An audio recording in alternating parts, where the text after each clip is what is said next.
అందరికీ స్వాగతం. తాతలు ముత్తాతల నుండి వంశపారంపర్యంగా ఆస్తులు కానీ, భూములు కానీ, ఇండ్లు కానీ, పదవులు కానీ వారి పిల్లలకు చెందుతూ ఉంటాయి. అది సహజమే. అయితే వారు వచ్చిన ఆస్తిని కాపాడుకుంటూ ఇంకా వారు మరికొంత ఆస్తిని దానికి జత చేసి తర్వాత వచ్చేటటువంటి పిల్లలకు ఇస్తూ ఉంటారు తల్లిదండ్రులు. సరే, అది ఇవ్వడంలో తప్పు లేదు. కానీ మీరు లేదా మనం పంచి ఇచ్చేటటువంటి ఆస్తులు అవి శాశ్వతమేనా అంటే ఆ విధంగా వాళ్ళు మళ్ళీ కాపాడుకోగలరా అంటే చెప్పలేం. అంటే ఇవి తరిగిపోవచ్చు కూడా.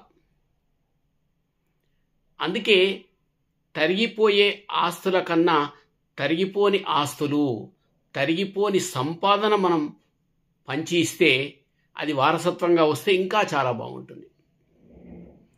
ఎలాంటి సంపద పంచవచ్చు మనం అంటే వారి మంచి వ్యక్తిత్వాన్ని పెంపొందించే విధంగా, మంచి క్రమశిక్షణ వచ్చే విధంగా, వారి భావి జీవితాలలో ఆ యొక్క తరగని ఆస్తిలాగా మనము మంచి ప్రేమలు, ఆప్యాయతలు ఇవన్నీ వాళ్ళకు పంచి ఇస్తే రాబోయేటటువంటి తరాలకు వాళ్ళు ఒక ఆస్తిగా దాన్ని తీసుకెళ్లే అవకాశం వాళ్ళకు వస్తుంది.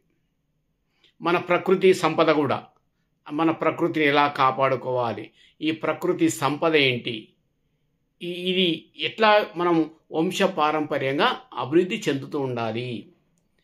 అందుకే తరిగిపోయే ఆస్తుల కన్నా తరిగిపోని ఆస్తులను ఒక వారసత్వంగా మనం ఒక సంపదగా మనము మన పిల్లలకు అందించినట్లయితే వారి భావితరానికి ఎంతో మేలు జరుగుతుంది.